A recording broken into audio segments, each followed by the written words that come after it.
ሰላም እንዴት ናችሁ? አራዳ ኤፍኤም 95.1 ሬዲዮ አድማጮቻችን ፉትቦል ካፌ ተጀምሯል። አላዛር አስገዶምና ምሳወርቅ ያለባቸው ከቴክኒሻናችን ሄኖክ ኃይሉ ጋር በመሆን እስከ 4 ሰዓት ድረስ አብናችሁን ቆያለን። ዛሬም የተለያዩ ርዕሰ ጉዳዮችን እናነሳለን። ትናንትና የተደረገውን የማንትሪያን ደርቢን ጉዳይ እናነሳለን። 0-0 ጨዋታው ተጠናቋል። ቀዝቃዛ ደርቢ ነበረ። ይህንን ጉዳይ እናነሳለን። ማንቸስተር ሲቲ ለሻምፒየንስ ሊግ ስፍራ ነው የተጫወተ የሚገኘው። ነገር ግን እዚህ ቦታ ላይም ለመቆየት ስጋት አለበት። ፉልሃም እያሸነፈ ነው። ከዛ ውጪ ግን ኒውካስል እንደዚሁ ጥሩ ፎርም ላይ ነው የሚገኘው። አስቶን ቪላና ቼልሲም እዚህ ቦታ ላይ ያሉት ቡድኖች ናቸው። ስለዚህ ማንቸስተር ሲቲ ከዚህ በኋላ የሚቀሩትን ጨዋታዎች ቀለል አድርጎ አይመለከታቸውም። በዩናይትድ በኩል ፕሪሚየር ሊጉ ላይ ተስፋ ያለው አይመስልም። ትናንትና የተደረገው ጨዋታ ከነዚህ ነገሮች አኳያ ቀዝቃዛ ነበር ማለት ይቻላል። ይሄንን ጉዳይ እናነሳዋለን። ከዛ ውጪ ግን በሻምፒየንስ ሊግ ጨዋታዎች ላይ በየሊጎቻቸው ዋንጫ ፍክር ውስጥ ያልሆኑ ቡድኖች አድቫንቴጅ አላቸው ወይ የሚለውን ጉዳይ እንመለከታለን። አድማጮቻችን በእነዚህ ጉዳዮች ላይ ደግሞ ያላችሁን ሀሳብ አስተያየት በፌስቡክ ገጻችን ላይ ታጋሩ እንችላላችሁ። ከዛ ውጪ ግን የዩቲዩብ ቻናል አለን እንኩና አላዛር አስገዶም ፉትቦል ካፌ ፌስቡክ ፔጅ ላይ እንደዚሁም ደግሞ አላዛር አስገዶም ኦፊሻል የቴሌግራም ቻናላችን ላይ ማግኘት ይችላላችሁ። ከዚህ በፊት የሰራናቸውን ፕሮግራሞች ከዚህ በኋላ የምንሰራቸውን ፕሮግራሞች እንዲሁም ደግሞ ለዩቲዩብ ለምንቀርጻቸው ፕሮግራሞች አሉ። አድማጮቻችን እነዚህን ፕሮግራሞች ማድመጥ ከፈለጋችሁ የዩቲዩብ ቻናላችንን ላይክ፣ ሼር፣ ሰብስክራይብ ማድረግ ትችላላችሁ። እስከ 4 ነው የምንቆየው። እንዴት አደርካሊስ? እግዚአብሔር ይመስገን ሰላም ነኝ። እንዴት አደርሽ? እግዚአብሔር ይመስገን። በእነዚህ ጉዳዮች እንቆያለን። በእርግጥ ሌሎችም ጨዋታዎች ነበሩ። ሊቨርፑል በእንግሊዝ ፕሪሚየር ሊግ ሁለተኛ ሽንፈቱን ትናንትና በፉልሃም አስተናግዷል። የሊቨርፑል ድክመት በግልጽ እየታየ ያለበት ወቅት ይመስላል። ከዛ ውጭ ግን በጣሊያን በስፔን የተደረጉ ጨዋታዎች ነበሩ። እኛ የማንትሪያን ደርቢ ላይ እናተኩራለን። አዎ ልክ ነው። እዚህኛው ጨዋታ ላይ እናተኩራለን። ሌላም የቻምፒየንስ ሊግ ጉዳይ እናነሳለን። ያው ከነገ ጀምሮ ደግሞ የቻምፒየንስ ሊግ የሩብ ፍጻሜ ጨዋታዎች መደረግ ይጀምራሉ። በጣሊያን ትላንት ምሽት የሮማ እና የዩቬንቱስ ጨዋታ አቻ ተጠናቋል። 1-1 ነው የተጠናቀቀው። የኢጎር ቱዶር ሁለተኛ ጨዋታ ነበር። ክላውዲዮ ራኒሪ ኃላፊነታቸውን ከተረከቡበት ጊዜ ጀምሮ የሮማ የጂያሎሮሲ የውጤት ጉዞ በጣም አስደናቂ ነበር። ግን ትላንትና በሁለተኛው አጋማሽ ቀይሮ ያስገቡት ሹሞሮዶቭ ጎሉን ቢያስቆጠርም ተቀይሮ ከገባ በኋላ ግን የሰሞኑ በተከታታይ ጨዋታ የማሸነፍ ጉዟቸው ተገቷል። በጣሊያን እንደ ሌሎቹ ሀገራት ሁሉ የቻምፒየንስ ሊግ ቦታን ይዞ የሚጨርሰውን ቡድን ለመለየት ተጨማሪ ትግል ይጠይቃል። በእርግጥ የዋንጫው ፉክክር ጉዳይ ባለፈው ሳምንት በቅዳሜ ዕለት በኤኒዮ ታርዴሊ ከፓርማ ጋር አቻ ተለይቷል። ኢንተር 2-0 ሲመራ ከቆየ በኋላ የክሪስቲያን ኪቩ ቡድን ነው ፓርማ። ክሪስቲያን ኪቩ ደግሞ ኢንተር ተጫዋች ነበር። ከአያክስ ወደ ኢንተር ተዘዋውሮ እና የቀድሞ ቡድኑን ነጥብ አስጥሏል። ስለዚህ ዛሬ ቀላል ጨዋታ አይሆንም። ምክንያቱም በጣሊያን ትላንትና ሮማ ከተሸነፈ በኋላ አሁን በዚህ ሰዓት በጥሩ ፎርም ላይ የሚገኘው ቡድን የቪንቼንዞ ኢታሊያኖ ቦሎኛ ነው። ባለፈው ሳምንትም በኮፓ ኢታሊያ ግማሽ ፍጻሜ ኢምፖሊን ከሜዳ ውጪ 3-0 አሸንፏል። የሚገርም ግስጋሴ ላይ ነው ያለው። ባለፈው አመት በቻጎ ሞታ ስር ከነበረው በላይ የላቀ ነጥብ በ30 ጨዋታ ይዟል። 56 ነጥብ ይዟል። የቻምፒየንስ ሊግ ስፍራን መድገም እንደሚችል ቡድን ነው እየተጫወተ ያለው። ነገር ግን በኢንተር ነጥብ መጣል ምክንያት የነጥብ ልዩነቱን ወደ 1 ብቻ ማጥበብ የሚችልበት እድል አለው። ናፖሊ ዛሬ ከሜዳ ውጪ ነው ጨዋታው የሚደረገው፣ ግን ከባድ ጨዋታ ይሆናል። ሌሎችም ጨዋታዎች ነበሩ። ትላንትና በድጋሚ አታላንታ ተሸንፏል። ያው ከላቲዮ ጋር የተደረገ ጨዋታ ነው። ላቲዮ በማሸነፉ ግን ወደ ቻምፒየንስ ሊግ የፉክክር ስፍራም ጠጋ ብለዋል። በጣሊያን ከተደረጉት ከነዚህ ጨዋታዎች ባሻገር ምሳ እንዳነሳሽው የእንግሊዝ ፕሪሚየር ሊግ ጨዋታዎች ትላንትና የሊቨርፑል ሽንፈት ምንም ኮንሲኩዌንስ የለውም። ያው 11 ነጥብ ነው የሚፈልገው ከቀሩት 7 ጨዋታዎች። ሻምፒዮን የመሆኑ ጉዳይ የጊዜ ጉዳይ ብቻ ነው። ትላንትና በፉልሃም ተሸንፏል። ስለዚህ ጠቅላላውን የውድድር ዘመኑን ስዕል የሚለውጥ አይደለም። ግን ሊቨርፑል በክረምት የሚጠብቁትን የቤት ስራዎች በመጠኑ የጠቆመ ሽንፈት ነው። በተለይ ሁለቱ የፉል ባክ ቦታዎች ላይ የቀኝ መከላከል ስፍራም ላይ የጎል ዕድል የመፍጠርም ጉዳይ ትሬንት አሌክዛንደር አርኖልድ በማይኖር ጊዜ ስለሚፈጠሩት ችግሮች ሰሞኑን በተደጋጋሚ ስንጠቅስ ነበር። አንዲ ሮበርትሰንም በጣም መጥፎ ከሰዓት ነበር ለእርሱም ትላንትና። ስለዚህ እነዚህ ሁለት ኤሪያዎች ደግሞ የበለጠ ፕሮብለም ኤሪያ ሆነው ዋና የችግር ቦታዎች ሆነው መታየት ጀምረዋል። ትላንትና በፉልሃም በተለይ በነዛ 15 ደቂቃዎች ውስጥ የተቆጠሩባቸው 3 ጎሎች በአንድ አጋማሽ በሲዝኑ በሙሉ በሊቨርፑል ላይ ያላየናቸው የመከላከል ህጸጾች የታዩበት ነበር። መጠነኛ ዝግጅት ዩቲዩብ ላይ ያለ እሱን በተመለከተ ይህንን ጨዋታ በተመለከተ የቼልሲንም ጨዋታ እንደዚሁ ትላንትና ከብሬንፎርድ ጋር ነው ከሜዳ ውጪ ጨዋታውን ያደረገው። ሲቲ የምሽቱን የማንቸስተር ደርቢ ጨዋታን ባለማሸነፉ ምክንያት ስፍራውን አላጣም።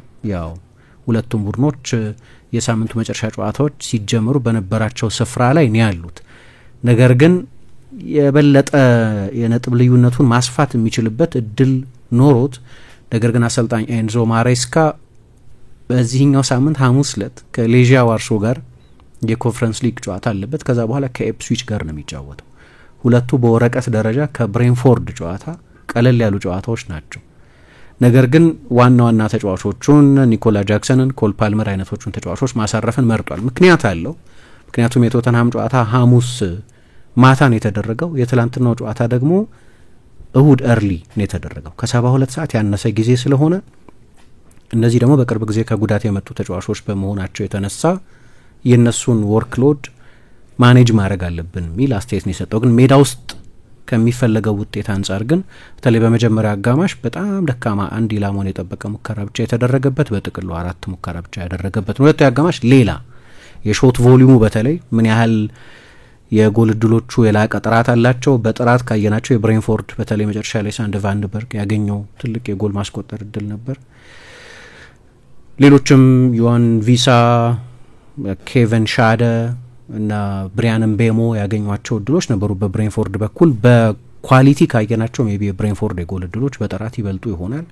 በቮሊዩም ግን 17 ሙከራ ነው በሁለተኛው አጋማሽ ያደረገው። አጋጣሚ አይደለም። ተቀይሮ የገቡ ተጫዋቾች በሁለተኛው አጋማሽ የፈጠሩት ልዩነት ነው እና ያንን ባላንስ የማግኘት ጉዳይ ነው ማለት ነው። ለተጫዋቾቹ በቂ ረፍት የመስጠት፣ ለተቀሩት ጨዋታዎች ፍረሽ ሆነው እንዲመጡ የማድረግ፣ ግን ደግሞ አሁን ውጤት በማግኘት መሀል ያለ ሚዛንን መጠበቅ ነበረበት። መጥፎ ውጤት አይደለም አቻ። አሁን ግን 8 ተከታታይ ጨዋታ ሆኖታል ከሜዳ ውጪ ለመጨረሻ ጊዜ ጨዋታ ካሸነፈ 4 ወር ሆኖታል። ቼልሲ ከሜዳ ውጪ የሊግ ጨዋታ ካሸነፈ። በጣሊያን የተደረጉት በስፔን ደግሞ ትላንት አንድ ትልቅ ጨዋታ ነበር። ማለት በትርጉሙ ምክንያት ነው ትልቅ ጨዋታ የምለው። ቪያሪያል ከአትሌቲክ ደ ቢልባኦ ያደረጉት ጨዋታ አቻን የተጠናቀቀው። ይሄም ለቻምፒየንስ ሊግ ስፍራ ይደረግ የነበረ ነው። ቪያሪያል ቢያሸንፍ ኖሮ የነጥብ ልዩነቱን ማጥበብ ይችል ነበር፣ 50 ነጥብ ላይ ማድረስ ይችል ነበር። ነገር ግን ይሄ በሴራሚካ የተደረገው ጨዋታ ተጠናቋል። የሚቀጥለው ሳምንት ላይ ከሪያል ቤቲስ ጋር በቤኔቶ ቪያማሪን፣ ከዛ በኋላ ከሶሲዳድ ጋር ከባባር ጨዋታዎች 5ኛ ስፍራ ሳይበቃ አይቀርም።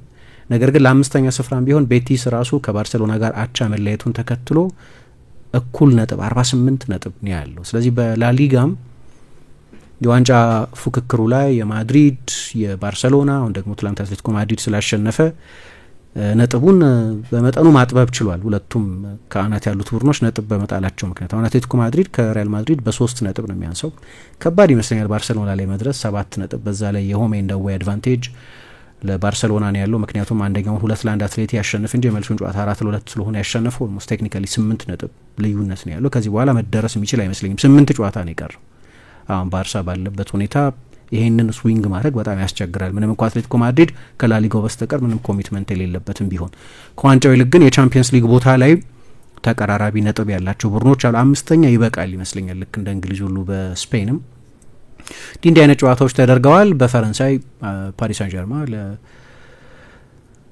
ለ13ኛ ጊዜ በክለቡ ታሪክ በቀደም ኦንዤን ካሸነፈ በኋላ በዚህ ሳምንት ሻምፒዮን መሆኑን አረጋግጧል። የካታር ስፖርት ኢንቨስትመንት ፓሪስ ሳን ጀርማን ከገዛበት ጊዜ ጀምሮ 35ኛ ዋንጫው ነው።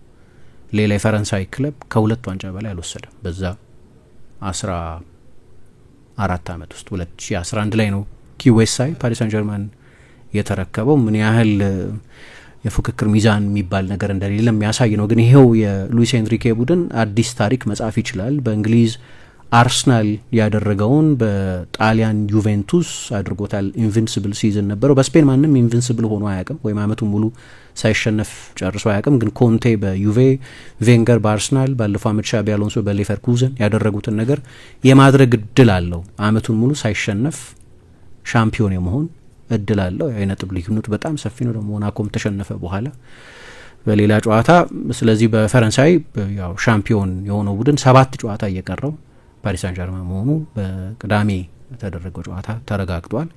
በእርግጥ እንደሌላው ጊዜ ሻምፒዮን በሚኮንበት ጊዜ እንደሚኖር ፓርቲ አልነበረም። ትላንት እረፍት ነበራቸው ተጫዋቾቹ። ምንም አይነት ጨዋታው ላይ ያልተሳተፉ ተጫዋቾችም ሳይቀሩ ልምምድ አልሰሩም። ነገር ግን የዋንጫውን የሴሌብሬሽን ፓርቲ ጉዳይ የቻምፒየንስ ሊግ ጨዋታ ካስቶን ቪላ ጋር በዚህ ሳምንት ስላላቸው ዲስትራክሽን እንዳይሆን ትኩረታቸውን ለሌላ ትልቁ ዓላማ ለማድረግ ደግሞ ትልቅ አድቫንቴጅ ነው ዘንድሮ ለፔዤ። በጣም ጥሩ ቡድን ነው። ስለዚህ አሰልጣኙ የበለጠ እዚህኛው ጨዋታ ላይ ፎከስ መጠነኛ ሴሌብሬሽን ነበር፣ ግን ሌላ ጊዜ ዋንጫ የሚያሸንፍ ቡድን የሚኖረው አይነት ደስታ አልነበረም እና እንደዚህ ናቸው እንግዲህ ከሞላ ጎደል የሳምንቱ አበይት ጉዳዮች እንደ ድሮ የዜና አዘጋገብ። አሁን እነዚህ በተለያዩ የአውሮፓ ሊጋዎች የተደረጉ ጨዋታዎች ናቸው። በጣሊያን ሴራ ዛሬ ቦሎኛ ከናፖሊ ጋር ይጫወታሉ ምሽት 3:45 እንዳነሳ ነው። አሁን ትልቅ በጣም ትልቅ ጨዋታ ነው። ከቦሎኛ ጋር መሆኑ በራሱ ትልቅ ጨዋታ ነው ለናፖሊ። ቦሎኛም አሁን 4ኛ ነው ያለው። የቻምፒየንስ ሊግ ቦታውን ማጣት አይፈልግም። የሊጉ ኢንፎርም ቡድን ነው ከሮማ ጋር ከሜዳ ውጭ የሚደረግ ጨዋታ ነው ከሮዜ ብሉ ጋር። ስለዚህ በጣም ትልቅ ጨዋታ ነው። የኮንቴ ቡድን አንድ ያለው አድቫንቴጅ የቻምፒየንስ ሊግ ፉክክር ውስጥ የለበትም ወይ ቻምፒየንስ ሊግ ተሳትፎ የለበትም። ከኮፓ ኢታሊያም ውጪ ነው።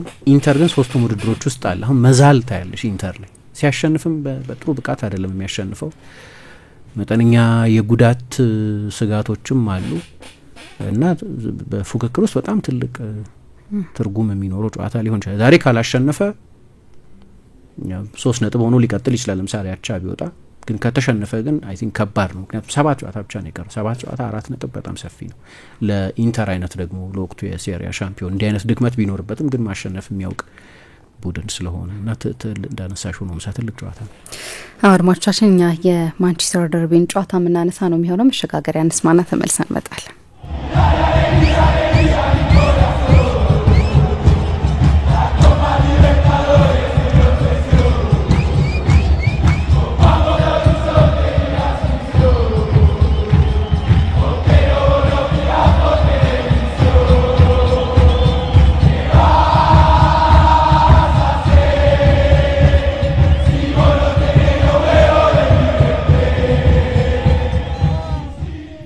ተመልሰናል። አድማጮቻችን ቆይታችሁን አራዳ ኤፍኤም 95.1 ላይ እንድታደርጉ ነው የምንጋብዛችሁ። ፕሮግራሙ ፉትቦል ካፌ ነው። ትናንትና በኦልድ ትራፎርድ የተደረገውን ጨዋታ እንመልከት። ያለምንም ግብ ተጠናቋል። የኬቨን ደብሬን የመጨረሻ የማንቹሪያን ደርቢ ጨዋታው ነበረ ትናንትና እንግዲህ ያከናወነው። ምክንያቱም በውድድር ዓመቱ መጨረሻ ከሲቲ እንደሚለቅ ተረጋግጦ ነው ትናንትና ጨዋታውን ሲያደርግ የነበረው። እንመልከተው ይህንን ጉዳይ። በርካታ የግብ ዕድሎች ያልተፈጠሩበት ወይም ደግሞ በሁለቱም ክለቦች መካከል ግብ ጠባቂዎቻቸው የተፈተኑባቸው አጋጣሚዎች ብዙ ያልነበሩበት ጨዋታ ነበረ። ይህንን ጉዳይ እንመልከተው። ያ ሁለቱም ግን ጥሩ ፎርም ላይ በየራሳቸው ጥሩ ፎርም ላይ ሆነ ያደረጉት ጨዋታም አልነበር። እንዴት ነበር ግን ጨዋታው? ብዙ ሰው ያለው አስተያየት የሞቀ ደርቢ አይደለም የሚል ነው።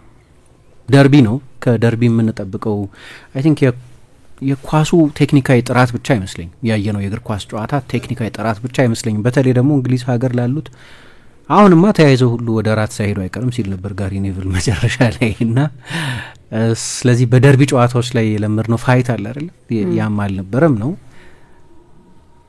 በቴክኒኩም በኩል በእኔ አስተያየት በጣም ቀዝቃዛ ጨዋታ ነበር። ግን እንዴት አየሽው አንቺ? የሞቀ ደርቢ አልነበረም። ግን እኔ ያን ያህል ደግሞ በጣም መጥፎ ወይም ደባሪ ጨዋታ ነበር ብዬ አላስብም። ያው ማለት የተለየ የተፈጠረ ነገር አልነበረበትም። እንደ ደርቢም የጋለ ወይም እንደዚህ ፋይቶችን የተመለከትንበት አልነበረም። ግን የተወሰኑ ደግሞ ትሪኮች ነበሩ አይደል? በሁለቱም በተለይ በማንቸስተር ዩናይትድ በኩል አንዳንድ ሙከራዎችም ነበሩ። ቀዝቃዛ ነው ግን መጥፎ ጨዋታ ነበር ብዬ አላምንም። በተለይ ደግሞ ከደርቢነቱ አንጻር ይመስለኛል። ግን ሩበን አሞሪም ጥሩ ማብራሪያ አለው። በተለይ ጋሪ ኔቭል ከስፔክታክል አንጻር ከተዝናኖት አንጻር በጣም አሰልቺ ጨዋታ ነበር የሚል አስተያየትን ለስካይ ሰጥቶ ስለነበር የሩበን አሞሪም ማብራሪያ ያው እንግሊዝ ከመጣሁ በኋላ የተማርኳቸው አንዳንድ ነገሮች አሉ። አንደኛው ጋሪ ኔቭል በሁሉም ጉዳዮች ላይ ኮምፕሌን ማድረግ እንደሚወድ አውቄያለሁ አለና ግን ሌላ ማብራሪያ ሰጠ። ኑዋንስድ የሆነ ማብራሪያ። አሁን ይሄ ጨዋታ ለሁለቱም ቡድኖች ለሲቲ የቻምፒየንስ ሊግ ቦታን ለማግኘት የተፎካከረ ስለሆነ በማሸነፍ የሚያገኘው በመሸነፍ የሚያጣው ነገር አለ። ለማንቸስተር ዩናይትድ ግን የውድድር ዘመኑ በፕሪሚየር ሊጉን በተመለከተ የሚያገኘው የሚያጣው ነገር የለም። አሁን ከትላንትናው ውጤት በኋላ ከደረጃ ሰንጠረዥ ወገብ በታች ስለሆነ ስለዚህ አሰልጣኙ ምንም ኮንሲኩዌንስ ስላልነበረው ይመስለኛል ይሄ ጨዋታ የሚል አስተያየት ነው የሰጠው። ጨዋታው ቀዝቃዛ መሆኑን ተቀብሎ ምናወራው ስለ በታሪክ መጥፎ ስለሆኑ ማንቸስተር ዩናይትድ ነው አለና ግን ደግሞ ኮንሲኩዌንስም አልነበረው።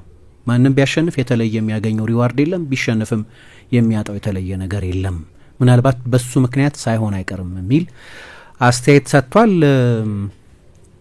ሁለት ከማሸነፍ ይልቅ ላለመሸነፍ በተጫወቱ ቡድኖች መካከል እና ትልቅ የውድድር ዘመኑ ማብቂያ ላይ አዲስ ግንባታ የሚያስፈልጋቸው ቡድኖች መካከል የተደረገ ነው።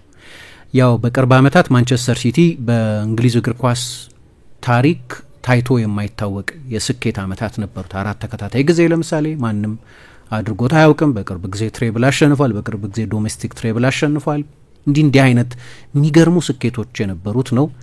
ነገር ግን ትላንትና 4 እድሜያቸው ከ30 ዓመት በላይ የሆኑ አማካዮችን በድጋሚ ተጠቅሟል። ማቴዎ ኮቫቺች፣ ቤርናርዶ ሲልቫ፣ ኢልካይ ጉንዶዋን ሀሰተኛ 9 ቁጥር ሆኖ የተጫወተውና አርብ ዕለት ከሲቲ ጋር የውድድር ዘመኑ ሲያበቃ ከ10 ዓመት ቆይታ በኋላ እንደሚለያይ ይፋ የተደረገው ኬቨን ደብሮይነ አንድ ላይ ጨዋታውን መጀመራቸውና በጨዋታው ላይ የታየው የሲቲ በጣም ቀዝቃዛ ፐርፎርማንስ ቡድኑ ስለሚጠብቀው የክረምት ዳግም ግንባታ ቁልጭ አድርጎ የሚያሳይ ነው። አንደኛ ቡድኑ በእድሜ ገፍቷል፣ ሁለተኛ የውድድር ዘመኑ በሙሉ በጓርዲዮላ የአሰልጣኝነት ታሪክ ታይቶ የማይታወቁ ድክመቶች የነበሩበት ነው። ሲቲ ዳግም ግንባታውን ወይም ሪቢልዱን ባለፈው ጥር በፈጸማቸው አንዳንድ ዝውውሮች መቅረፍ መጀመሩን አይተናል። ያመጣቸው 2 ወጣት የመሃል ተከላካዮች አሉ። ኦማር ማርሙሽ ፈርሟል፣ ኒኮ ጎንዛሌዝ መጥቷል። ከተገዛ ጥቂት ጊዜ ቢቆይም ነገር ግን ክላውዲዮ ኤቼቬሪ የሚባል እስካሁን ድረስ በሲቲ ውስጥ የመሰለፍ እድል ሳያገኝ የቆየው አርጀንቲና ተጫዋችን አምጥተዋል። ደግሞ ክረምት ላይ ባለፈው ጥርም ሊያስፈርሙት ይፈልጉ ነበር የሚባለውን የዩቬንቱሱን አንድሪያ ካምቢያሶን የማምጣት ደግሞ የፍሎሪያን ቪትስ ስም እንዲሁ እየተጠቀሰ ነው። ስለዚህ 3 4 5 ተጫዋቾችን ቢያመጣ የሚገርም አይደለም። ባለፈው ጥር ላይ እንደምታስታውሹ ምሳ የካይል ዎከር መልቀቅ ራሱ ከሲቲ ኦልድ ጋርድስ መካከል በቅርብ ዓመታት ለነበሯቸው ስኬቶች ከምሰሶቹ መካከል ተደርጎ የሚቆጠር ተጫዋች ነው። የውድድር ዘመኑ ሲያበቃ ከደብሮይነ ጋር ተከትለው ሊወጡ የሚችሉ ሌሎች ተጫዋቾች ይኖሩ ይሆናል፣ ቤርናርዶ ሲልቫ እና ኤደርሰን ሞራይሽ፣ ሌሎችም ተጫዋቾች።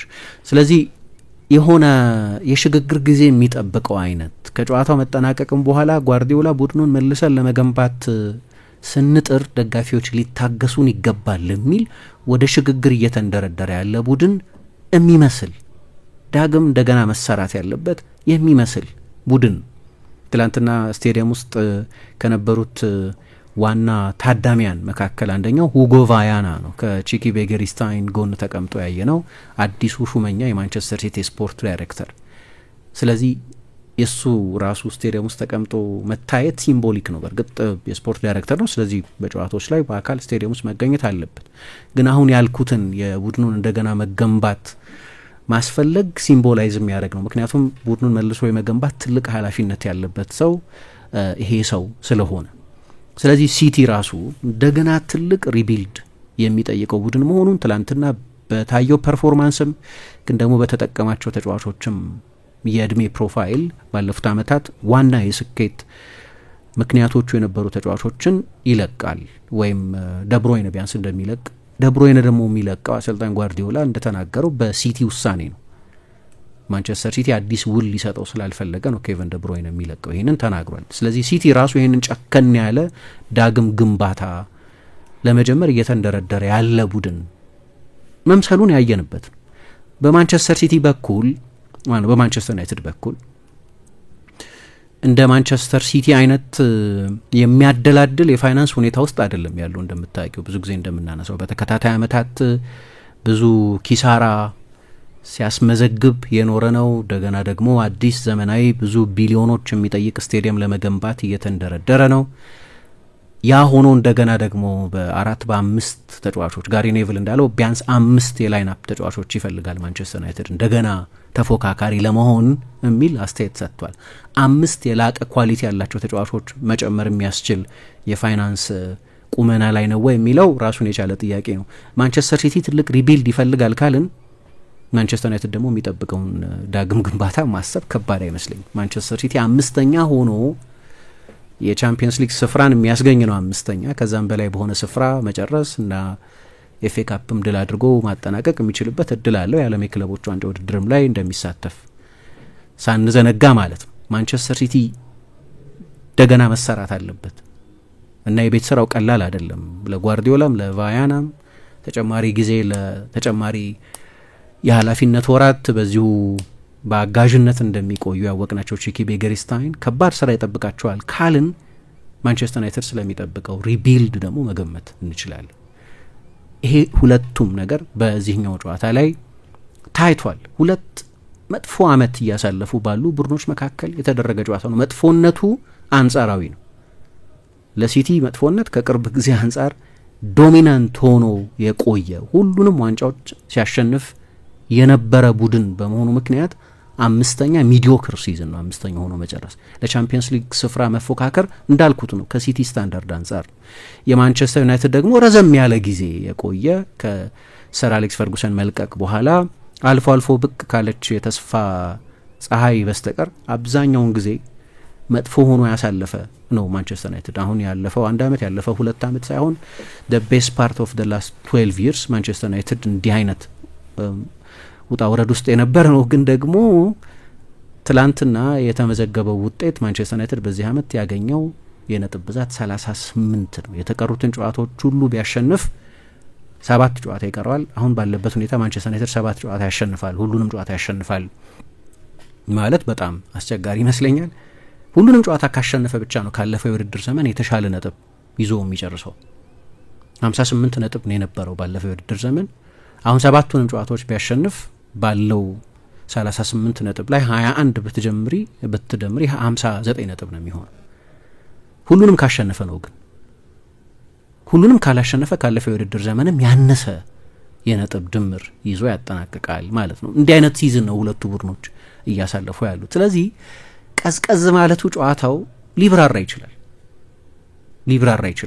ከጨዋታው መጠናቀቅም በኋላ ኮንስ የለውምና ማንቸስተር ሲቲ አቻም ከወጣ በኋላ አስቀድሞ ቼልሲ ነጥብ ስለጣለ ሊደረስበት በሚችልበት ርቀት ላይ ነው ያለው ለቶፕ 4 ሳይቀር።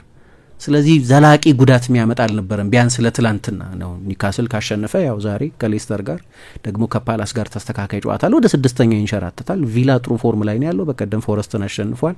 ስለዚህ የቻምፒየንስ ሊግ ቦታ አደጋ ውስጥ መሆኑ ግልጽ ነው። ይሄ ዝም ብለሽ በእንቅልፍ እንደ መጓዝ አይነት የቻምፒየንስ ሊግ ቦታንማ ሲቲ ያጣል ብሎ ማንም ሰው ሊገምት አይችልም። ግን ሪል አደጋ አለ ሲቲ የቻምፒየንስ ሊግ ቦታ ሊያጣ እንደሚችል በዚህ ሊብራራ የሚችል ይመስለኛል። በጣም ቀዝቃዛ ጨዋታ ነው በእኔ አስተያየት፣ በተለይ ከደርቢነቱ አንጻር ደርቢ ስለሆነ እና ደርቢ ደግሞ ሲሆን የግድ ቴክኒካዊ ጉዳይ ብቻ ሳይሆን እንግሊዞቹ ብለድ ኤንድ ታንደር የሚሉት ነገር አለ። በቃ ደማም ጨዋታ እንዲሆን ትፈልጋለሽ። ያ በጭራሽ አልነበር። የአንድ የቀድሞ እግር ኳስ ተጫዋች የስንብት ጨዋታ የሽኝት ጨዋታ የሚመስል ነው ያሉት። ለዚህ ነው ቴስቲሞኒያል ስሜት ነበረው። ምንም ኢንኮንሲኩዌንሻል። እኔ ለመጨረሻ ጊዜ መቼ እንደዚህ እንደሆነ አላውቅም።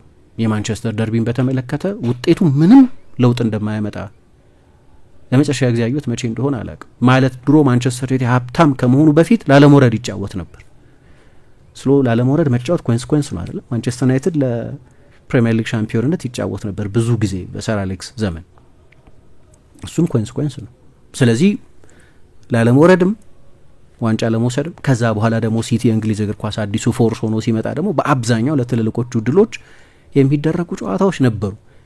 ይሄኛው እንዳልኩት የሲቲን የቻምፒየንስ ሊግ ቦታ ከግምት ካላስገባን በስተቀር ያንን ያህል ትልቅ የሚያሳጣ ነገር አለመኖሩም ሊሆን ይችላል። ጨዋታውን በተመለከተ በአሰልጣኝ ሩበን አሞሪም ከሱ በፊት የነበሩት ሌሎቹ አሰልጣኞች ጆዜ ሞሪኞ፣ ኦሌ ጉናር ሶልሻ እንደሚያደርጉት በአብዛኛው በትልልቅ ጨዋታዎች ላይ በካውንተር ብሬክ ለመጫወት እና በብዙ ቁጥር ለመከላከል አነስተኛ የኳስ ቁጥጥር መጠን መያዝን እንደ ችግር ማያይ ቡድን ነበር። ይሄ ራሱም ከመጣ በኋላ የዚህን የውድድር ዘመን ትልልቆቹን ጨዋታዎች ሁሉ ብታይ አነስተኛ የኳስ ቁጥጥር ድርሻ፣ በባክ ፋይቭ መጫወት፣ 5 በዋነኝነት ተከላካዮች የሆኑ ተጫዋቾችን መጠቀም፣ ደግሞ ትላንትና እንዳየነው 2 አውት ኤንድ አውት የአማካይ ተከላካዮችን ካሰሚሮን እና ማኑኤል ኡጋርቴን አንድ ላይ አድርጎ 7 ወይ 8 ዋና ጥንካሬያቸው መከላከል የሆኑ ተጫዋቾችንና ከዚያ በኋላ በመልሶ ማጥቃት መጫወትን ከግምት ያስገባ ነው። የማጥቃት ተጫዋቾች በዋነኝነት የማጥቃት ተጫዋቾች ካለን ትላንት ጋርናቾ፣ ሆይሉንድና ብሩኖ ፈርናንዴስ ከ10 አውትፊልድ ተጫዋቾች 7ቱ ግን 5ቱ ተከላካዮች 2ቱ የአማካይ ተከላካዮች አንድ ላይ በአብዛኛው እንዲህ አይነት የበለጠ የመከላከል ዝንባሌ ያላቸውን ተጫዋቾች መጠቀምና እንደ ጋርናቾ ባለ ተጫዋች ስፒድ ላይ የተመሰረተ የመልሶ ማጥቃት አጫዋትን መተግበር ነው የነበረው። ይሄ የብዙ ትልልቅ ጨዋታዎች የማንቸስተር ዩናይትድ የሩበን አሞሪምም ግን ከዛ በፊት የነበሩት አሰልጣኞችም ብሉፕሪንት ነበር። ስለዚህ ትላንትና እንዳየነው በኦልድ ትራፎርድም ቢሆን ጨዋታ የተደረገው የመጀመሪያ አጋማሽ የማንቸስተር ዩናይትድ የኳስ ቁጥጥር መጠን 38% ነበር። ይሄ አያስገርምም፣ ሰርቷልም እና በመጀመሪያ አጋማሽ የመጨረሻውን የማንቸስተር ዩናይትድ ተከላካይ ሃሪ ማጓየርና የማንቸስተር ዩናይትድ የመጨረሻውን የማጥቃት ተጫዋች ራስሙስ ሆይሉንድን አቬሬጅ ዲስታንስ ብታይ 20 ሜትር ነው የነበረው፣ 25 ሜትር ነው የነበረው። ሎ ብሎክ ኮምፓክት ሼፕ 5 ፍላት 5 2 አውት ኤንድ አውት ዲስትሮየሮች 2 የአማካይ ተከላካዮች ግን በጣም አደገኛ ሞመንቶች የመልሶ ማጥቃት ሞመንቶች የነበሩት የማጥቃት እቅድ ነው የነበረው። በዚህ ከሲቲ የተሻለ አደገኛ የጎል ዕድሎች ፈጥሯል። ትላንትና በንጽጽር ከሲቲ የተሻለ የጎል ዕድሎች ፈጥሯል። የጓርዲዮላ ቡድን ደግሞ ለኳስ ሞኖፖሊ የመጣ ግን የማጥቃት ጥርስ የሌለው ብዙ አማካዮችን አንድ ላይ ያጨቀ ንጹህ የክንፍ ተጫዋቾች የሌሉት ኦቨርላፕ የሚያደርጉ ፉልባኮች የሌሉት ቡድን ነበር። ከአራቱ ተከላካዮች ፊት የነበሩት ሁሉም ተጫዋቾች ከኦማር ማርሙሽ በስተቀር አማካዮች ናቸው ሁሉም እና በጣም ሴንትራል ተጫዋቾች ናቸው። አሁን ኒኮ ራይሊ እና ማቲዩስ ኑኔስ ናቸው በቀኝና በግራ በኩል የነበሩት ሁለቱም አማካዮች ናቸው በመደበኝነት ቦታቸው። ኒኮ ራይሊ ባለፈው የቦርንመዝ ጨዋታ እንዳየነው ኦቨርላፕ ለማድረግ የሚቦዝን ተጫዋች አይደለም፣ ግን ለምሳሌ እንደ ዮሽኮ ግቫርዲዮል አይነት ኦቨርላፒንግ ፉልባክ አይደለም። ኢንትረስቲንግ ተጫዋች ነው ዮሽኮ ግቫርዲዮል። እንደው ዝም ብሎ ኦቨርላፒንግ ፉልባክ ብቻ ነው ማለትም አጠቃላይ የተጫዋቹን ስኪል ሴት ማሳነስ ይሆናል። ግን ዶኮ አልጀመረም። ለምሳሌ ጨዋታውን ተቀይሮ ገብቶ ነው የተጫወተው።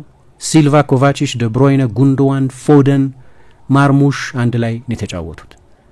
በኋላ ነው እንግዲህ 15 ደቂቃ 30 ደቂቃ ሲቀረው ግሪሊሽ 15 ደቂቃ ሲቀረው ዶኩ ደግሞ 30 ደቂቃ ሲቀረው ተቀይረው ገብተው የተጫወቱት።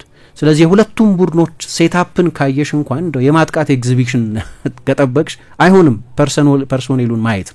ለምሳሌ ሲቲ ተጫዋቾች ኦቨርላፕ የሚያደርግ ተጫዋች የላቸውም ብቻ ሳይሆን ከጀርባ የሚሮጥም ተጫዋች የላቸውም። አሁን የክንፍ ተጫዋች ሲሆን አንደኛ ከድሪብል ጋር ይገባል፣ ካልሆነ ፓስ ለመቀበል ከጀርባ ያለውን ስፔስ ያጠቃል። ሃላንድ ስለሌለ ከጀርባ የሚሮጥ ተጫዋች የለም፣ የሳጥን ፕሬዘንስ የለም። ኬቨን ደብሮይነ በዚህ እንደዚህ በአካል በዛለበትና በቅርብ ጊዜ 34 ዓመት እድሜው ሊሞላ በተቃረበበት ጊዜ ጓርዲዮላ አስታውሳለሁ የመጀመሪያ ማንቸስተር ደርቢውን ሲያደርግ ከጆዜ ሞሪኞ ማንቸስተር ዩናይትድ ጋር ነበር የተጫወተው።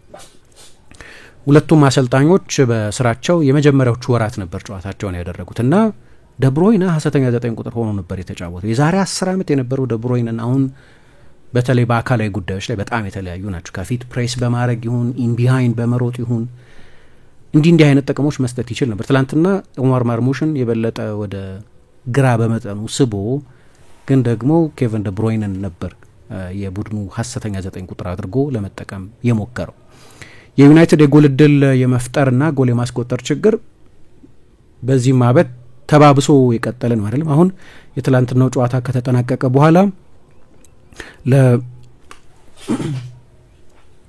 ለ12ኛ ጊዜ ጎል ሳያስቆጥር ወጥቷል ዩናይትድ በ31 ጨዋታ ማለት ነው። ትላንትናም ሆይሉንድ ቀዝቃዛ ነበር። 72 ደቂቃ ነው ሜዳ ውስጥ የቆየው። ከሱ ይልቅ ኡጋርቴ የበለጠ የጎል ሙከራ አድርጓል። ሆይሉንድ ሌላ መጥፎ ጊዜ ነበር። ፓትሪክ ዶርጉ እኔ ኢንትረስቲንግ ተጫዋች ነው። ፓትሪክ ዶርጉ አንድ እግሩን ኳስ ሰጥቶታል ዚርክዜ አይደለም በጨዋታው ላይ ምናልባት ምርጡ ሙከራ ሊባል የሚችለው ነገር ግን የአትሌቲሲዝም ሳይንሰው በጣም ትጉና ጠንካራ ሰራተኛ ሆኖ ብዙ የሚሮጥ ሆኖ ግን በደንብ ፖሊሽ መደረግ ያለበት መሞረድ ያለበት ተጫዋች ነው። በውሳኔዎቹ ምክንያትም በታይሚንጉ ምክንያትም እንደዚሁ። ግን ከሌቼ ወደ ማንቸስተር ዩናይትድ የመጣ እድሜው ገና 20 ዓመት ብቻ የሆነ ተጫዋች እንዲኖሩት የምንጠብቃቸው አይነት ድክመቶች የነበሩበት ነውና በጣም ሎ ፔስ ነው። መሀል ላይ አንድ ላይ ማለት ነው ኬቨን ደ ብሮይነ፣ ኢልካይ ጉንዶይ፣ በርናርዶ ሲልቫ፣ ማቴዮ ኮቫቺች፣ ካሴሚሮ ምናምን ካሉ ሁሉም ከ30 ዓመት በላይ የሆኑ ተጫዋቾች ናቸው። ስለዚህ ትልቅ አትሌቲክ ፐርፎርማንስ ከዚህ ጨዋታ መጠበቅ ያስቸግራል። ሁሉም አሁን የጠቀስኳቸው ተጫዋቾች ሁሉ በእግር ኳስ ተጫዋችነታቸው የመጨረሻዎቹ አመታት ላይ ያሉ በሃይ ሌቭል እግር ኳስ ደግሞ ከዚህ በኋላ አይ ዶንት ኖ ስንት አመት መጫወት እንደሚችሉ። ስለዚህ ይሄ ሁሉ የሚነግረን ነገር የተለያየ ሁኔታ ላይ ያለፉትን አመታት ያሳለፉን ቡድኖች ቢሆኑ ግን እንደገና መሰራት የሚጠብቃቸው ቡድኖች መካከል የተደረገ ጨዋታ ነው የሚል አስተያየት ነው ያለኝ። የጨዋታውን ጥቂት ለማንሳት ግን በማንቸስተር ዩናይትድ በኩል ከሲቲ የተሻለ የመልሶ ማጥቃቶች ቢሆኑም አብዛኞቹ ማጥቃቶች ትራንዚሽናል ማጥቃቶች ቢሆኑም ግን በሙከራዎች መጠን በሙከራዎቹም ጥራት 13 ሙከራ ነው 0.9 ነው ኤክስጂ በጣም አነስተኛ ነው። ከሲቲ ጋር ካወዳደር ነው ግን የተሻለ ነበር። የበለጠ ኳስ ከተቆጣጠረው ሲቲ ግን የበለጠ የተሻለ ማጥቃት ነበረው ማንቸስተር ዩናይትድ። ሩበን አሞሪም 3-4-2-1 የተለመደ የሱ ሲስተም ነው። የጓርዲዮላ ቡድን በተለይ አውት ኦፍ ፖሴሽን 4-2-4 ይሆናል። ከፊት ያሉት አራት ተጫዋቾች የማንቸስተር ዩናይትድን ቢልድ አፕ ፕሬስ ለማድረግ ይሞክሩ ስለነበር ስለዚህ ሁሉ ጊዜም መሀል ላይ ቦል ዶሚናንት የነበረው ማንቸስተር ሲቲ ቢሆንም ግን ጨዋታውን የተሻለ የተቆጣጠረው ግን ማንቸስተር ዩናይትድ ነው።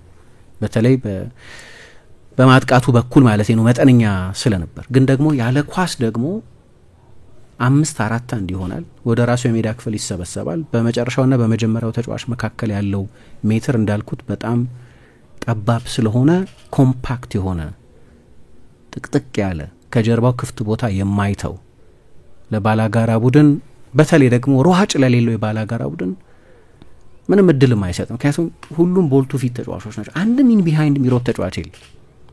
ጥሩ ይሁኑ አይሁኑ ጀረሚ ዶኮ፣ ሳቪኞ አንድ ላይ ወይም በተናጠል በሚሰለፉበት ጊዜ አንድ የሚሰጡት ጥቅም ከጀርባ በተደጋጋሚ መሮጥ የሚችሉ ተጫዋቾች ናቸው። ትላንትና ግን ማርሙሽን ጨምሮ ማለት ነው በሲቲ በኩል ቅጣት ምቱንም ሌላ አንድ ሙከራ በማድረግም ኦናናን የፈተነ በጥቂት የፈተነው ተጫዋች ኦማር ማርሙሽም ቢሆን እሱም ቢሆን ቦልቱ ፊት የሚባል ክንፍ የማጥቃት ተጫዋች ነው። ከኳስ ጋር መግባት የሚወድ እንጂ ከጀርባ ያለ ክፍት ቦታ ብዙ የሚያጠቃ አይደለም። ግን ዩናይትድ ራሱ ያንን ክፍት ቦታ በጭራሽ አልሰጠም እና ሁለት በአብዛኛው ላለመሸነፍ የተጫወቱ ከማሸነፍ ብዙ ሪስክ ከመውሰድ ይልቅ ለዚህ ነው ጋሪ ኔቭል በጣም ሮቦቲክ ነው አለ። ሮቦቲክ ነው ምክንያቱም ጓርዲዮላ መጣ እና የሱ ሲስተም በባርሰሎና ስኬታማ የሆነበት 3 ላሊጋዎች 2 ቻምፒየንስ ሊግ 10 ምናምን ዋንጫዎች ያሸነፈበት ሲስተም ከመጣ በኋላ ሁሉም እሱን ኮፒ ለማድረግ ሞከረ። ግን ሁሉም ባድ ኮፒስ ናቸዋል። ሁሉም ከኦሪጂናሉ የከፋ ኢምፕሮቫይዜሽን ያላቸው ቡድኖች ናቸው የሚል አስተያየት ሰጠ። ስለዚህ ጨዋታው እኔ የሲስተም ጉዳይ ግን ብቻ አይመስለኝም። ቅድም ያነሷቸው ነጥቦች ብዙ ጆፐርዲ የሌለው መሸነፍ ብዙ የሚያሳጣው ነገር ስለሌለ ማሸነፍ ብዙ የሚያስገኘው ነገር ስለሌለ እና እንደገና መገንባት የሚፈልጉ ቡድኖች በመሆናቸው ምክንያት ሊሆን ይችላል። ግን ማንቸስተር ሲቲን በተመለከተ የትላንትናው ፐርፎርማንስም በዚህ አመት ባለፉት ወራትም በብዛት ያየናቸው ፐርፎርማንሶችም አሁን የውድድር ዘመኑ መጨረሻ ላይ እየደረሰን ስለሆነ እንዴ ይሄ ቡድን የቻምፒየንስ ሊግ ቦታንስ ሊያጣ ነው ወይ ያስብላል። ማሰብ የሚቻል አይመስልም አይደል? ጓርዲዮላ ቡድን ባለፉት አመታት ከነበረው ግዝፈት አንጻር የቻምፒየንስ ሊግ ቦታን የማጣት ስጋት መኖሩ ብቻውን የሚገርም ነገር ነው። ግን አሁን ባለበት ሁኔታ 0.4 ኤክስጂ አስመዝግቦ ሊያውም አሰልጣኝ አሞሪም ራሱ በታሪክ መጥፎ የማንቸስተር ዩናይትድ ቡድን ነው ያለውን ቡድን ገጥሞ 9 ሙከራ አድርጎ ብቻ መውጣት አይ ቲንክ ሁሉንም ነገር ያብራራዋል። ጓርዲዮላ ኃላፊነቱን ከተረከበበት ጊዜ ጀምሮ 10 ዓመት ሊሆነው ነው አይደል? 2016 ነው የመጣው። ሶስተኛው አነስተኛ ኤክስጂ የተመዘገበበት ምን ያህል በማጥቃቱ በኩል ደካማ እንደነበር ያሳያል። አንዴ በዌስትሃም አንዴ በአርሰናል ጨዋታ ላይ ነበር ከዚህ ያነሰ ኤክስጂ ያስመዝግቦ የወጣው።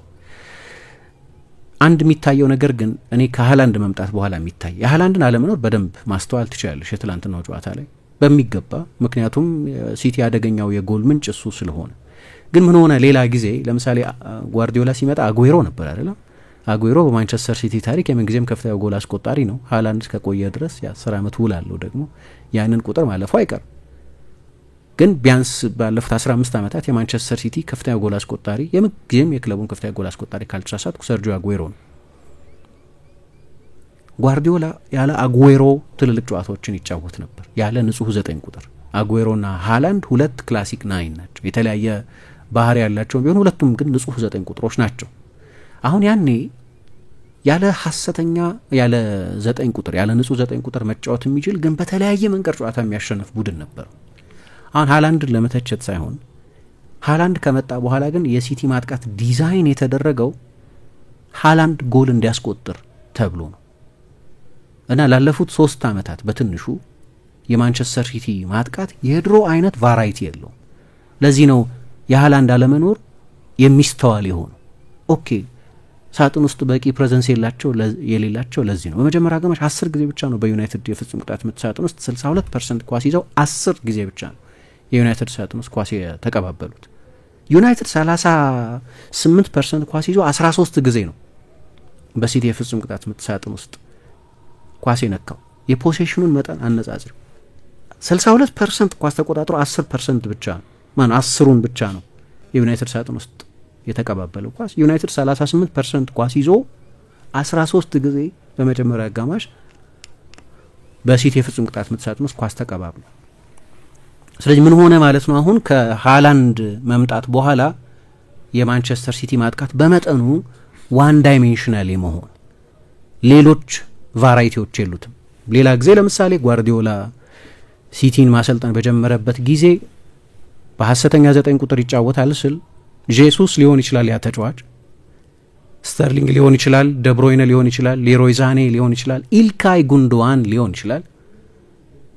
ግን ደግሞ 2 ፍሪ 8 2 ነጻ 8 ቁጥሮች አሉት፣ 2 የማጥቃት ፉልባኮች አሉት ቡድን ነበር። በብዙ አጋጣሚዎች በከትባክ ወደ ኋላ በሚደረጉ ክሮሶች ጎል የሚያስቆጥር ቡድን ነበር። ስለዚህ የተጋጣሚ ቡድን ለአንዱ የማንቸስተር ሲቲ የማጥቃት አይነት ብቻ ሊዘጋጅ አይችልም። አደጋው በተለያየ መንገድ ከተለያየ ሜዳው ክፍል ሊመጣ ስለሚችል አሁን እንደዛ አይደለም። አሁን ዋን ዳይሜንሽናል ሃላንድ ሴንትሪክ ነው የምለው። ሃላንድን ማዕከል ያደረገ ማጥቃት። ስለዚህ ሃላንድ ሳይኖር ሲቀር ጉድለቱን እናስተውላለን። በእርግጥ ባለፈው የውድድር ዘመን ለ2 ወር ሃላንድ ባልነበረበት ጊዜ ቡድኑ ጥሩ ተጫውቷል። ግን አንድ የተለየ የውድድር ዘመን እያሳለፈ ተጫዋች ስለነበራቸው ፊል ፎደን የሁሉንም የግል ሽልማቶች አሸንፈው ነበር። አሁን ትላንትና ጥላው ነው ሜዳ ውስጥ የነበረው። ሌላ በጣም በጣም መጥፎ ፐርፎርማንስ ነው። ባለፉት 3 ዓመታት 6 ጎሎች በማንቸስተር ደርቢ ላይ ያስቆጠረ ተጫዋች ነው። እዚህ አይነት ጨዋታ ላይ የሚጎላ ተጫዋች ነበር። አሁን እሱም ተቀዛቅዟል። ሌሎቹም ተጫዋቾች የማንቸስተር ሲቲ ተጫዋችነታቸው የመጨረሻ ዓመታት ላይ ግን የእግር ኳስ ተጫዋችነታቸው የመጨረሻ ዓመታትም ላይ ደርሰዋል። ተመሳሳይ ኢነርጂ የለም፣ ተመሳሳይ ኢኖቬሽን የለም። ምንም እንኳ እንደዛ አይነት የኳስ ቁጥጥር መጠን ቢኖረውም ግን አደገኛ አልነበረም። በተለይ ደግሞ እንደ ዩናይትድ አይነት 4-5-1 ከኳስ ውጭ ያለ በጣም ጠበቅ ያለ ዲሲፕሊን የሆነ የመከላከል ቅርጽ የነበረውን ቡድን እንግዲህ የረፍት ሰዓት ላይ 224 ፓስ ነበር ያደረገው በማንቸስተር ዩናይትድ አጋማሽ፣ በሳጥን ውስጥ 10። ስለዚህ ወደ መጨረሻው 3ኛ ሜዳ ክፍል አይደርስም ማለት ነው። ግን ከጀርባ የሚሮጡ ሰዎችም የሉት። ሶስቱንም ዳይሬክት ተጫዋቾቹን አላሰለፈም በተለያዩ ምክንያቶች፣ ዶኮ፣ ሳቪኞ እና ሃላንድ ያው በጉዳት ምክንያት ስለሆነ ዩናይትድ በ3ኛ ሜዳ ክፍል ከሲቲ ፓስ በ3 እጥፍ ያነሰ ነው ያደረገው። ግን የበለጠ አደገኛ ነበር። ደግሞ ይሄ በጣም ዊድዝ የሌለው ስለነበር አሁን ሁሉንም ተጫዋቾች ብታይ ለምሳሌ የሲቲ የቀኝ ክፍል ቤርናርዶ ሲልቫ እና ማቲዩስ ኑኔዝ ነው የነበሩት። ሁለቱም ዳይናሚክ ተጫዋቾች አይደሉም። ቤርናርዶ ሲልቫ ለአመታት እዛ ቦታ ላይ ቢጫወትም ግን ከዎከር ጋር ነው ብዙ ጊዜ የሚጫወተው አይደል? ዎከር ደግሞ በርናርዶ ሲልቫ እየሰበረ ሲገባ በውጭ በኩል ኦቨርላፕ ማድረግ የሚችል ሁልጊዜ 2-1 እድል የሚሰጥ ተጫዋች ነው። ኑኔዝ ይህንን መድገም አይችልም። ሲልቫም የዛሬ 2 ዓመት እንደነበረው አይነት አካላዊ ብርታት ላይ አይደለም ያለው እና ይህንን በሚገባ በሲቲ በኩል ማየት ይቻላል እና ብዙ ደው ለክርክር ኢንትረስቲንግ የሆኑ ለውይይት ኢንትረስቲንግ የሆኑ ፓተርኖች ምናምን ያየንበት ጨዋታ አይደለም። ብዙ የጎል እድሎች አልተፈጠሩበትም። ፊል ፎደን አንደኛው የኔ ባነሳው ደስ የሚለኝ ያው ከጨዋታው በኋላ መነጋገሪያ ከሆኑ ርዕሶች መካከል አንደኛው ነው። የማንቸስተር ዩናይትድ ደጋፊዎች ያው ማንኩኒያን ነው እንደምታውቂው እዛው ከተማ ውስጥ ነው የተወለደው። በዩናይትድ በኩል አንድም ማንኩኒያን ወይ ማንቹኒያን አልነበረም። ምንም አይነት ያው ራሽፎርድም የለም። ወደ አስቶን ቪላ ስለሄደ የከተማው ልጅ ነው። ኮቢ ሜኑም እየተጫወተ አይደለም። ሌላው የከተማው ልጅ ነው። በሲቲ በኩል የከተማው ልጆች ነበሩ። ኒኮ ራይሊ፣ ፊል ፎደን፣ ሪኮ ሉዊስ አይነት ተጠባባቂ ወንበርም ላይ የነበሩ ተቀይሮ ገብተው የተጫወቱ ተጫዋቾች ነበሩ። ስለዚህ በከተማው ውስጥ ባለ የባላንጣነት ስሜት ምክንያት ታርጌት ቢደረግ አያስገርምም። ግን ጸያፍ ስድብ የዩናይትድ ደጋፊዎች የሱን እናት ይሳደቡ ነበርና ከጨዋታው በኋላ ጓርዲዮላ ፍጹም ክላስ ለስ ናቸው ይህንን ያደረጉት የማንቸስተር ዩናይትድ ደጋፊዎች ክላስ የሚጎላቸው ናቸው የሚል አስተያየት ሰጥቷል። ግን ተጫዋቹን በተመለከተ ግን እነዚህ ሁለት ክለቦች ትላንትና ያየንባቸው ደካማ ፐርፎርማንስ እና ሱፐር ሰንዴ የሚባለው የእሁድ ጨዋታ በፍጹም ሱፐር አልነበረም። ይሄ ጨዋታ ደካማ ጨዋታ ነበር። ግን ሌሎቹ እነዚህ ሁለቱ ቡድኖች ተቀዛቀዙ ያልነውን ያህል የፎደን አወራረድም እኔ በጣም የሚገርመኝ በዚህ አመት ያየነው አወራረድ ባለፈው የውድድር ዘመን በመጨረሻ የፎደን ጊዜ ደረሰ። ከዳቪድ ሲልቫ ሲማር፣ ከበርናርዶ ሲልቫ ሲማር፣ ከኬቨን ደብሮይነ ሲማር ቆየ እና መጨረሻ ላይ ደግሞ በደብሮይነ በውድድር ዘመኑ አብዛኛውን ጊዜ አለመኖር ምክንያት ሰዎች እንዲጫወት በሚፈልጉበት ቦታ በመሀል ቦታ ተጫወተ እና የአመቱ የፕሪሚየር ሊግ ምርጡ ተጫዋች ከአውሮፓ ምርጥ ተጫዋቾች መካከል አንደኛው ነበር። የአውሮፓ ዋንጫው ምን እንዳደረገው አይታወቅም። የሲቲ ተጫዋቾች ሌሎቹ ማብራሪያ ያላቸው እድሜ ገፉ እንላለን። 4 እድሜያቸው ከ30 አመት በላይ የሆኑ ተጫዋቾች ሜዳ ውስጥ ነበሩ እንላለን። ማብራሪያ ያለ ለእነዚህ ተጫዋቾች እንደዚህ መውረድ። የፊል ፎደንን ሁሉም ተጫዋች የሆኑ መጥፎ ሲዝኖች ይኖሩታል በማለት እናልፈው ይሆናል። ግን እንዴት ካለፈው ከፍታ እንደዚህ ጥላው ብቻ የሚታይ ተጫዋች ወደ መሆን እንደደረሰ ለማብራራት በጣም ያስቸግራል። ያው እንደምታውቂው እስከ አውሮፓ ዋንጫው ድረስ ግሩም ነበር። ባለፈው የውድድር ዘመን ያለሱ ምርጥ ብቃት ፕሪሚየር ሊጉን አያሸንፉም ነበር። ብዙ ጨዋታዎችን በተለይ ሃላንድ ጎል ማስቆጠር ባቆመባቸው ሰሞናት ላይ ብዙ ትልልቅ ጎሎችን አስቆጥሯል። ዋና ጎሎች ሲቲ ድል ያደረገባቸው ጎሎች መጨረሻ ላይ 2 ነጥብ ልዩነት ነው ከአርሰናል ጋር የነበረው። ብዙ ፖይንቶች አሸንፏል ፊል ፎደን ለማንቸስተር ሲቲ ባለፈው የውድድር ዘመን። ደግሞ ያለበት እድሜ 24 አመት ነው አሁን። ተጫዋቾች ወደ ፒክ የተጫዋችነት ዘመናቸው የሚንደረደሩበት ይሆናል። ምናልባት ባለፈው አመት በደብሮይነ ተጎርቶ ግማሽ የውድድር ዘመን ከሜዳ መራቅ፣ በኢልካይ ጉንዶዋን ወደ ባርሴሎና መሄድና በጉንዶዋን ፈንታ ሌላ ተጫዋች የሚያስተማምን ተጫዋች አለመምጣት ምክንያት ብዙ ጨዋታ አድርጎ ደግሞ የእንግሊዝ ብሔራዊ ቡድን ብዙ እየተተቸም ቢሆን ፎደንን ጭምር ብዙ ተቾች እየገጠሙትም ጭምር እስከ አውሮፓ ዋንጫ ፋይናል ድረስ ተጉዞ ስለነበር ምናልባት ያለፈው የውድድር ዘመን ፊዚካል ሎድ በዚህ አመት ብቃቱን አቀዛቅዞት ሊሆን ይችላል። ብቸኛው የሚታየኝ ማብራሪያ እሱ ብቻ ነው። እኔ አወራረዱ በጣም የሚገርመኝ የዚህኛው የፊል ፎደን ሁኔታ። ስለዚህ የአውሮፓ ዋንጫው ሳይኮሎጂካል ችግር ፈጥሮ ይሁን ወይ ፊዚካል እና ደግሞ ሲጀመር ታስታውሻለሽ ተጎርቶ ነበር የውድድር ዘመኑን የጀመረው። ከጀርመን ከተመለሰ በኋላ ያንን ባለፈው አመት ብዙ ተስፋ ያሳየውን ፊል ፎደንን እያየ ነው አይደለም። የትላንትናው ጨዋታ አንድ ደህና የጎል ማስቆጠር እድል አግኝቶ ነበር። ፈረስተቹ ልክ አልነበረም፣ የወሰደው ጊዜ ልክ አልነበረም። ስለዚህ የዩናይትድ ተከላካይ መጥቶ ፕሬሸር እንዲያደርገው እድል ሰጠ። ሲቲ በክፍት ጨዋታ የፈጠረው ትልቁ የጎል እድል እሱ ነው የነበረው። ያንን የጎል እድል ግን አምና በነበረበት ኮንፊደንስ፣ አምና በነበረበት ንቃት፣ ውሳኔ ሰጪነት፣ ቴክኒካዊ ጉዳዮች ላይ ጥሩ አልነበረም። 61% ብቻ ነው ኳስ የማቀበል ስኬቱ የነበረው። 14 ጊዜ ኳስ ተበላሽቶበታል። በ5 የ1-1 ፍልሚያዎች ውስጥ ተሳትፎ አንዱን ብቻ ነው ያሸነፈው እና ጓርዲዮላ መጀመሪያ ቀይሮ ያስወጣው ተጫዋች እሱ ነው። 1 ሰዓት እንኳን አልሞላውም ጨዋታው። የምናወራው ባለፈው የውድድር ዘመን የፕሪሚየር ሊጉ ምርጡ ተጫዋች ስለነበረ ተጫዋች ነው እና በወራት ልዩነት ውስጥ በጣም ጠፍቷል። ደግሞ አሁን የክለቦች ዓለም ዋንጫ ስለሚመጣ እና እስከ ጁላይ 13 ስለሚቆይ ሲቲ በዚህ በአሜሪካ በኃይለኛ የአየር ንብረት በሙቀት ስር በሚደረገው ጨዋታ እስከ ውድድሩ እስከ ቶርናመንቱ የመጨረሻዎቹ ምዕራፎች ድረስ የሚጓዝ ከሆነ ፎደን ተጨማሪ የሪከቨሪም ጊዜ አያገኝም። አሁን ትላንት የደብሮይነ የመጨረሻ የማንቸስተር ደርቢ ነው አይደለም። ስለዚህ ከደብሮይነ በኋላ ያንን የደብሮይነን የመፍጠር ማንትል እንዲረከብ የሚጠበቀው እሱ ነው። የመፍጠር ምንድነው ሚና ያንን ለማድረግ የሚያስተማምን ተጫዋች አይመስልም። ለዚህ ነው ከውጪ ሌላ አማራጭ እየታየ ያለው ፍሎሪያን ቪትስ እየተባለ ያለው። ድሮም ቢሆን ፎደን የኬቨን ደብሮይነ አይነት ፓሰር አልነበረም። የበለጠ አብዶኛ ተጫዋች ነው የነበረው።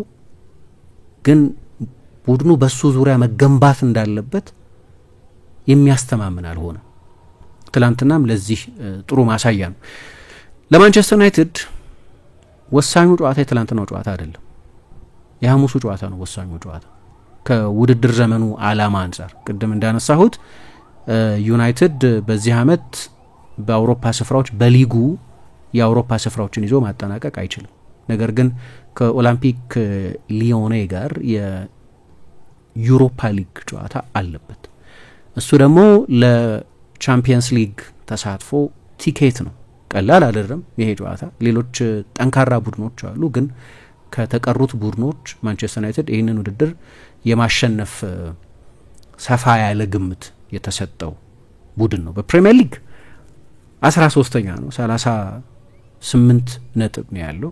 ስለዚህ ወደ ኮንፈረንስ ሊግም ወደ ዩሮፓ ሊግም ስፍራ ማለፍ አይችልም። የተቀሩትን ጨዋታዎች እንደው በዚህ አመት ያልታየ ፎርም እንኳን ቢያሳይ የነጥብ ልዩነቱ በጣም ሰፊ ስለሆነ ከዛ ኮንቴክስት አንጻር ነው መታየት ያለበት። ለሐሙስ ጨዋታ እንደ መዘጋጀት አድርገን ካላየ ነው በስተቀር እኔ ብዙ ኪሳራ የደረሰ አይመስለኝም። አንድ ያው አሞሪም ከመጣ በኋላ ለሆነ ያህል ጊዜ ነገሩን ከቡድኑ የወደፊት ግንባታ አንጻር በምን ፕሪዝም ነው ይሄንን ማየው? ምን ማለት ነው ለዩናይትድ እድገት? ምክንያቱም አሰልጣኙ ትላንትናም ከጨዋታው መጀመር አስቀድሞ ስካይ ፐብሊሽ ያደረገው አንድ ቃለ ምልልስ ነበረው ከአንድ ሳውዝ አፍሪካዊት የስካይ ጋዜጠኛ ጋር እና እዛ ላይ ከድሮም በመርሄ ላይ ግትር ነበርኩ ብሏል እና በሜዳ ውስጥ ጠንካራ ፕሪንሲፕሎች እንዳሉት እናውቃለን። ስለዚህ መራር ቢሆንም ይሄንን በዚህ ሴትአፕ መጫወት ለምሳሌ በ3-4-2-3-1 መጫወት ሲከላከሉ 5-4-1 መጫወት ቡድን ውስጥ ካሉ ተጫዋቾች አይነት እና ምናልባት ከሊጉም ባህሪ በመነሳት ወዲያው ተሰካክቶ ውጤት የሚያመጣ አይደለም። ብዙ ጊዜ፣ ትግስት፣ ኢንቨስትመንት የሚፈልግ ነው። ግን እኔ ትላንትና የተሰለፉትን ተጫዋቾች ስታይ ለምሳሌ ሃሪ ማጓየር አሰልጣኙ በተደጋጋሚ ለሃይ ዲፌንሲቭ ሼፕ ሳይሆን ለቦክስ ዲፌንዲንግ ነው የሚፈልገው ነው የሚለው። ትላንትና ለዛ ነው የተፈለገው። ምክንያቱም ዩናይትድ ያው በሎ ብሎክ ስለሆነ የሚጫወተው ብዙ ሳጥን የመከላከል ሚናን የነበረው ተቀይሮ እስኪወጣ ድረስ። በኋላ ተቀይሮ የገባው ቪክቶር ሊንደሎፍም ቢሆን አሰልጣኙ በረጅም ጊዜ ሂደት ሜቢ በሚቀጥለው አመት ከዛ በኋላ ባለው ጊዜ ስራው ላይ መቆየት ከቻለ ቡድኑን ቶሎ ማሻሻል ከቻለ እና ዝውውሮች መፈጸም ከቻለ በእነዚህ ሁለት የመሀል ተከላካዮች እሱ በስፖርቲንግ ሊዝበን የገነባውን ቡድን መስራት አይችልም። እሱ ብቻ ግን አይደለም፣ በካሴሚሮ መስራት አይችልም። በካሴሚሮም ቢሆን እንደሱ ባለ በጣም ውስን የሜዳ ክፍል ብቻ ለመከላከል በሚችል 6 ቁጥር ያ የሩበን አሞሪም 3-4-3 ወይም 3-4-2 መገንባት አይችልም። የተጫዋቾቹ ካራክተሪስቲክስ አይፈቅድም። የሚገርሙ ተጫዋቾች ናቸው። ካሰሚሮ ባለፉት 15 ዓመታት ካየናቸው ምርጥ ዲኤሞች መካከል አንደኛው ነው። በዩናይትድ ተሳካለት አልተሳካለት ሌላ ጉዳይ ነው። ሁሉንም ነገር ያሸነፈ በእኛ ዘመን ካየናቸው ምርጥ የአማካይ ጥምረቶች መካከል የአንደኛው ቁልፍ አባል የነበረ ተጫዋች ነው። አሁን ጉዳዩ ስለ ተጫዋቹ ጥራት አይደለም ወይ ስለ ተጫዋቹ ታሪክ አይደለም፣ ስለ ካራክተሪስቲክሱ ግን ምንናገር ከ30 ዓመት በላይ ነው። በሱ የረጅም ጊዜ ቡድኑን መገንባት አይችልም። ጋርናቾስ ራሱ ትላንት ደህና ነበር። ገና ጨዋታው በተጀመረ በሰከንዶች ውስጥ እንደው የኮንፊደንስ ችግር ባይኖርበት 1 ደቂቃ ሳይሞላው ሜቢ ዩናይትድ መሪ ሊሆን ይችል ነበር። ግን ቅጣት ምት አሰጥቷል። ሌሎችም ተስፋ የሚጥሉት የሚጣልባቸው ዩናይትድ የማጥቃት ትራንዚሽኖች ይፈጸሙ የነበሩት በሱ ነው በአብዛኛው። ግን እሱንም በተመለከተ የበለጠ የ4-3-3 የክንፍ ተጫዋች ነው።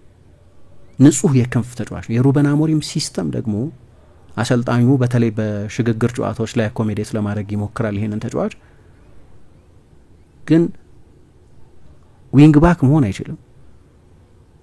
አልሞከረውም እስካሁን ድረስ በአንዳንድ የግድ ወደ ጨዋታው መመለስ በሚገደድባቸው ጨዋታዎች ላይ ካልሆነ በስተቀር። ስለዚህ ዊንግ ባክ አይሆንም። ከሁለቱ 10 ቁጥሮች አንደኛው ቦታ ላይ ነው እየተጫወተ ያለው። ግን ለምሳሌ አማድ ሲሰለፍ አማድም ልክ እንደሱ የክንፍ ተጫዋች ነው። ግን ያ የፕሌይ ሜኪንግ ችሎታ አለው። ስለዚህ በጠባብ ስፔስ መጫወት ይችላል። ዩናይትድ በረጅም ጊዜ ትልልቅ ጨዋታዎች ላይ ካልሆነ በስተቀር 80% የሚሆኑት ጨዋታዎች በሎ ብሎክ ከሚጫወቱ ቡድኖች ጋር የሚደረጉ ጨዋታዎች ነው የሚኖሩት፣ ትልቅ ቡድን ስለሆነ። ለዛ የሚሆን ተጫዋች ነው ወይ? ሆይሉንድ የስታይል ብቻ ሳይሆን እሱ የማንቸስተር ዩናይትድ አጥቂዎች ጉዳይ ባለፉት በድምር ከ40 በላይ ጨዋታ አድርገው 4 ጎል ነው ያስቆጠሩት ሁለቱ የማንቸስተር ዩናይትድ አጥቂዎች። እሱ ጠቅላላ የኳሊቲ ጥያቄ አለበት እና ይሄንን ስብስባይና ልክ ነው ሰርቫይቭ እያደረጉ ነው እንደምንም። ግን የረጅም ጊዜውን በተመለከተ ምንም አይነግረኝም። የሆነ ነገር እየተሰራ መሰረት እየተጣለ ነው ለማለት ያስቸግራል። በዚህ ስብስብ አሰልጣኙ ላሉት አይዲያሎች የሚሆኑ ተጫዋቾች አይደሉም እና ያው የክሬቲቪቲ ድክመት ትላንትናም እንደ ሲቲ የከፋም ባይሆን ግን ነበር። ጠቅላላው የማንቸስተር ዩናይትድ የዚህ ሲዝን ሁኔታ በ1/3 በሚሆኑት ጨዋታዎች ላይ ጎል አላስቆጠር። በ31 ጨዋታ 11ዎቹ ጨዋታዎች ላይ ጎል አላስቆጠር። ባለፉት 25 ጨዋታዎች ከክፍት ጨዋታ 1 ጎል ብቻ ነው በመጀመሪያ አጋማሾች ያስቆጠረው ዩናይትድ። ይሄ የክሬቲቪቲ ችግር ትላንትም የታየ ግን ከዚያ በፊትም የከረመ ችግር አለ። አሁን እኔ ይህንን አስተያየት የምሰጠው ለምንድን ነው? ዩናይትድ ከጨዋታው ከፈለገው ነገር አንጻር በመከላከሉ በኩል በጣም ጠንካራ ሼፕ፣ አማካይ ክፍሉን ዶሚኔት በሚያደርጉ ፊዚካል ተጫዋቾች መጫወት፣ በሽግግር የጎል እድሎች መፍጠር፣ ከፕላን አንጻር ካየሽ የተሟላ ፐርፎርማንስ ነው። አሰልጣኙ ከጨዋታው ከፈለገው ነገር አንጻር ከጎል ማስቆጠር በስተቀር ጨዋታውን ከማሸነፍ በስተቀር ይህንን ሁሉ ዲዛይን የሚያደርገው መቼስ ጨዋታውን ለማሸነፍ ነው አይደለም። እሱን አላገኘም። ግን እንደው እንደ ኮች ከጨዋታው አስቀድሞ ይሄን ያደርጋለሁ ብሎ አስቦ ዲዛይን አድርጎ የመጣውን ፕላን ኤግዚኪዩት ማድረግ ችሏል። የሲቲን ማጥቃቶች በሚገባ ምንም አደጋ የረባ አደጋ ሳይፈጠር መቆጣጠር ችሏል። ዩናይትድ በትራንዚሽን የጎል እድሎች ፈጥሯል። ጎል አልተቆጠረበትም። ጎል ቢያስቆጠር እና ቢያሸንፍ የአማረ ይሆን ነበር። ነገሩ ከትላንትናው ጨዋታ አንጻር አይደለም። ግን የኔ አስተያየት ከረጅም ጊዜ አንጻር ካየነው ግን የቤት ስራውን መጠን የሚያሳይ ነው። እንደ ስፖርቲንግ ሊዝበን አይነት ቡድን መገንባት አሁን ይሄ እኔ ፋንዳሜንታል ጥያቄው እንዳለው ነው። 3-4-3 በእንግሊዝ ይሆናል ወይ? በተለይ እሱ 3-4-3 ይሆናል ወይ? ኦኬ በፖርቱጋል ይሰራል፣ ሜቢ በጀርመን ሰርቷል ሌላ አይነት መንገድ። ግን ኮንቴ ደግሞ በእንግሊዝ ዋንጫ አሸንፎበት ያውቃል። የሱ ኢተሬሽን የሱ 3-4-3 ከኮንቴ ጋር የሚለያዩ ባህሪያት እንዳሉ ሆኖ የተጫዋቾቹም ጥራት የተለየ የጥራት ደረጃ እንዳላቸው ሆኖ እሱ ጥያቄ በጊዜ ቡድኑ በሚፈጽማቸው የዝውውር ውሳኔዎች የሚታይ ቢሆንም ግን ቡድን ለመስራት ግን በእነዚህ ተጫዋቾች በጣም አስቸጋሪ ይመስለኛል። ማለት የወደፊቱን ቡድን ለማየት ፍንጭ እያስተዋልኩ ነው። የወደፊቱ ቡድን እንደዚህ አይጫወትም ወይም እንደዚህ ይጫወታል ብለን አንጠብቅ። 38% ኳስ መያዝን በኦልድ ትራፎርድ አክሴፕት የሚያደርግ ቡድን አይሆንም። አሁን ለጊዜው ዩናይትድ 13ኛ አይደለም፣ በቃ ትቀበያለሽ፣ ምንም ምርጫ የለሽም። ቡድኑ ያለበት ደረጃ 13ኛ ስፍራ ነው ከ31 ጨዋታ በኋላ። የውድድር ዘመኑ ሊያበቃ 7 ጨዋታ ብቻ እየቀረ ድሮም ቢሆን ሁለተኛም ሶስተኛም ሆኖ በሚጨርስባቸው ጊዜያት እኮ ከሊቨርፑል ጋር ከማንቸስተር ሲቲ ጋር ኦልድ ትራፎርድ በሚደረጉ ጨዋታዎች እንደዚያ ያደርግ ነበር። ያሁኑ ግን የበለጠ ለመቀበል እድል ይሰጣል። 13ኛ ነው። በረጅም ጊዜ ሂደት ግን አሰልጣኙ ይህንን አይነት ቡድን አይደለም መስራት የሚፈልገው። ወይ የድሮ ትራክ ሪከርዱ ያንን አይደለም የሚያሳየው። ዶሚናንት ቡድን ነው መስራት የሚፈልገው። በእነዚህ ተጫዋቾች ግን ፍንጩንም ማየት ያስቸግራል። እንደው ሰርቫይቭ ያደርጋሉ ጨዋታዎችን። የሁለቱንም የማንቸስተር ደርቢዎች አልተሸነፈም፣ 4 ነጥብ ወስዷል በሁለቱ የማንቸስተር ደርቢዎች ከሞላ ጎደል በተመሳሳይ ብሉፕሪንት ከሌሎችም ቡድኖች ጋር ተመሳሳይ እነዛን ጨዋታዎች ሰርቫይቭ የማድረግ ነገር። ለወደፊቱ ግን አሁን የውጤት ህመም እየተቀበልን የወደፊቱን ቡድን ግን ለመገንባት መሰረት እየጣልን ነው ለማለት ግን እነዚህ ስለማይሆኑ ተጫዋቾቹ ብዙ ስዕል አይነግረኝም። በእርግጥ ኑሰር መዝራዊ፣ ሌኒ ዮሮ፣ ፓትሪክ ዶርጉ፣ ብሩኖ አይነቶቹ ተጫዋቾች ቡድኑ እንደ አዲስ ቢሰራም የወደፊቱ ቡድን ውስጥ ሚና የሚኖራቸው አይነት ተጫዋቾች ናቸው። ግን አብዛኞቹ ሌሎች ተጫዋቾች ግን አንዳንዶቹ በእድሜያቸው አንዳንዶቹ በስታይላቸው ምክንያት ብዙ አይቆዩ። ስለዚህ ለዚህ ነው ትልቅ ክረምት ሁለቱንም ቡድኖች የሚጠብቅ የተለያየ አይነት ኃላፊነት የተለያየ አይነት የቡድን መልሶ ግንባታ ጥያቄ ያለባቸው የተለያየ ደረጃም ላይ በእውነቱ ያሉ ቡድኖች ናቸው። ግን አይ ቲንክ እንደው ለሚያጠቃልለው እሱ ይመስለኛል ሁለት ሽግግር የሚጠብቃቸው አሁን ራሱ ሽግግር ውስጥ ያሉ ቡድኖች ያደረጉት እና ከፍተኛ የኳሊቲ ችግር ያለበት የነበረበት ጨዋታ ነው። መጨረሻ ላይ ሲቲ የቻምፒየንስ ሊግ ቦታን ካጣ ምሳ ዛሬ ካሸነፈ ኒውካስል ያስወጣዋል። 6ኛ ስፍራ ላይ ሆነ። እንደገና ሌላ ጨዋታ አለው። ግን መጨረሻ ላይ እንደዚህ የራሱ አሰልጣኝ ወጥቶ አሞሪም ራሱ ወጥቶ በታሪክ መጥፎ ቡድን ነው በማንቸስተር ዩናይትድ ታሪክ ባለው ቡድን 5 ነጥብ ጥሏል ማለት ነው። 1 ነጥብ ነው ከ6 ነጥብ ያገኙ። እነዚህ 5 ነጥቦች ደግሞ የውድድር ዘመኑ መጨረሻ ላይ ትልቅ ልዩነት ያመጣሉ። በዚህ ጨዋታ ላይ ቡድኑ የጣላቸው 5 ነጥቦች የመጀመሪያውን ጨዋታ ተሸንፏል በኤቲሃድ በዩናይትድ ትላንትና አቻ ወጥቷል። አሁን ደግሞ በጣም ተቀራራቢ ስለሆነ የቻምፒየንስ ሊግ ቦታን ለማግኘት በሚፎካከሩት ቡድኖች መካከል እየቀሩ ያሉ አሉ። ብራይተን፣ ቦርንመዝ አይነቶቹ ቡድኖች እየቀሩ ነው ወደ ኋላ። የተወሰኑ 3-4 ቡድኖች ናቸው የሚፎካከሩት። ግን አሁን ለዚህ ነው እንደ ስሊፕ ዎኪንግ ነው። በቃ ሳይታሰብ እኮ ያንን የቻምፒየንስ ሊግ ቦታንም ጭምር ሊያጣው ይችላል የሚል ጥያቄ የሚያስነሳው እና በሁለቱ የማንቸስተር ደርቢዎች ላይ ያየነው ማንቸስተር ሲቲ ለወትሮ ጓርዲዮላ ወደ ኦልድ ትራፎርድ እየመጣ 7 ነው 8 ጊዜ ያሸንፉ። ብራያን ክላፍ ብቻ ናቸው ከሱ የበለጠ ጨዋታ ያሸነፉ። ትናንት ቢያሸንፍ ኖሮ እኩል ይሆን ነበር። ብዙ ጨዋታ ኦልድ ትራፎርድ ላይ ሄዶ በማሸነፍ ያው ለምን ኮኢንሲድ ለምን እንደተገጣጠመ ማስተዋል ትችላለሽ። እሱ ወርቃማ የሲቲ ዘመን ውስጥ የሲቲ አሰልጣኝ ነበር። በዛ ጊዜ ማንቸስተር ዩናይትድ መጥፎ ነበር። ስለዚህ ብዙ እየመጣ ቢያሸንፍ አያስገርምም። ትላንትና ግን የቡድኑን መቀዛቀዝ ኤክስፕሌን ያደርገዋል እና መጨረሻ ላይ እንግዲህ በዚህ መንገድ ምንም ጎል ሳይቆጠር ሰውንም ሳያዝናና ተጠናቋል። እስኪ የተወሰኑ አድማጮችን አስተያየት የምንቀበል። ዮናስ ቀነኒሳ የምሽቱ የማንቸስተር ደርቢ በሮይ ኪን አገላለጽ ፍሬንድሊ ደርቢ የሚለው በደንብ የሚገልጽ ይመስለኛል። እጅግ በጣም አሰልቺ ጨዋታ ነበር። ምንም አይነት ላይን የሚስብ አልነበርም። ነገር ግን ማንቸስተር ሲቲ ለሻምፒየንስ ሊግ ስፖርት ለሚያደርገው ጉዞ 2 ነጥብ መጣሉ አደገኛ ይመስለኛል። ኒውካስል ዩናይትድ የዛሬን ጨምሮ 2 ጨዋታዎች አሉት። ማሸነፍ የሚችል ከሆነ የበለጠ የ4ኝነት ቦታውን ይቆናጥጣል። በርከት ያሉ ቡድኖች በጠባብ የነጥብ ልዩነት ውስጥ መገኘታቸው ደግሞ ለፔፕ ቡድን ጥሩ ምልክት አይመስለኝም። አንድ ጨዋታ ላይ ነጥብ መጣል መዘዙ ብዙ ነው። ምናልባት እስከመጨረሻው ሳምንት ድረስ ቶፕ 4 ላይ ብዙ ድራማዊ ክስተቶችን የምንመለከት ይመስለኛል ብሎናል። ሙሉጌታ ይኔ ነው። ስለ ማንቸስተር ዩናይትድ አንድ ነገር ልበል እስኪ። በቴናግ ዘመን ቡድን ላይ አንድ ተደጋጋሚ የሚነሳበት ኢሹ ነበር። እሱም አይደንቲቲ የለውም። ምን ማድረግ እንደሚፈልግና እንዴት እንደሚጫወት ግልጽ አይደለም። ቡድኑ በአጠቃላይ ቀለም የለውም። ይህ ነበረ ጉዳዩ። የአሞሪም ቡድን ግን በተለይ ባለፉት 4 ወይም 5 ጨዋታዎች እንዴት መጫወት እንደሚፈልግ በግልጽ ያሳየ ይመስለኛል። አውቃለሁ ቡድኑ የተሸነፈ ነው፣ ውጤት እየራቀው ነው። ነገር ግን ተጫዋቾች ከምን ጊዜውም በላይ የአሞሪም ማጫወት የገባቸው ይመስለኛል። ምናልባት ቢያንስ 3 ወይም 4 ተጫዋቾች ቢያስፈርሙለት እንደዚሁም ፕሪሲዝኑ ላይ በደንብ ከሰራበት ቀጣይ ዓመት ከቆንጆ ጨዋታ ጋር ለቶፕ 4 የሚፎካከር ቡድን ይሆናል ብዬ አስባለሁ ብሎናል። ማንዴማን እጅግ አሰልቺ ጨዋታ ነበር። ማንም ሰው ማንቸስተር ደርቢ በዚህ ልክ ደብዛዛ ይሆናል ብሎ የገመተ አይመስለኝም። የዩናይትድ ተጫዋቾች ለምን ያገኙትን እድል በአግባቡ እንደማይጠቀም አይገባኝም። የብሩኖ ፈርናንዴዝ የጎል እድሎችም ማንም ተጫዋች መጠቀም አልቻለም። የሱ ምርጥ ኳሶች ባክነው መቅረታቸው ያሳዝኑኛል። በስቲ በኩል ግን በጣም ጥሩ ምክንያቱም ጨዋታው ሪስክ ቴኪንግ አልነበረውም። ለዚህ ነው አንዱ ችግር የነበረው። ብቻኛው ሪስክ ይወስድ የነበረው ተጫዋች ብሩኖ ፈርናንዴዝ ያ ሲስተም ስራት የማይዘው ማለት ነው። የሆነ አደገኛ ፓሶች የሚሞክር ተጫዋች ጨዋታውን ለማሸነፍ የሚጫወት ብቻኛው ተጫዋች ሜዳ ውስጥ ብሩኖ ፈርናንዴዝ ብቻ ነው የነበረው እና እኔ ደግሞ እንዳልኩት አሁን ኔቭል ሮቦቲክ ነው ጨዋታው አልን ሲል ነበር ስንል ሁሉም ሩጫ ሪሄርስ የተደረገ ስለሆነ እኮ ነው። ያንዳንዱ ሙቭመንት ሪሄርስ የተደረገ ደንበኛ ሲስተም ለመተግበር የሚሞክሩ ቡድኖች ናቸው ሁለቱም ቡድኖች ትናንት ሜዳ ውስጥ ያየናቸው። ግን ማጥቃት ደግሞ የሚፈልገው ምትሃት አለ፣ የሚፈልገው ሪስክ መውሰድ አለ። የሆነ ሪስክ ለመውሰድ ይሞክር የነበረ ብቻኛው ተጫዋች ብሩኖ ፈርናንዴዝ ነበር። እሱን ስላልጠቀስኩት ጥሩ በጣም አሪፍ ኮሜንት ነው። በስቲ በኩል ምናልባት ሳቪኖና ዶክ የመጀመሪያ አሰላለፍ ላይ አለመግባታቸው ትንሽ ክፍተት የፈጠረ ይመስለኛል። ሁለተኛው አጋማሽ በዶኩ በኩል ለማጥቃት ሲሞክሩ ነበር። እናም ዩናይትዶች ተከላካዮች ከባድ ስህተት ለመስራት ሊገደዱ ሁሉ ነበር፣ ለቢጫ ተዳርገዋል። ብቻ ለኔ ጨዋታው እጅግ ደባሪ ነበር ብሎናል። የመጨረሻ አስተያየት እንቀበል።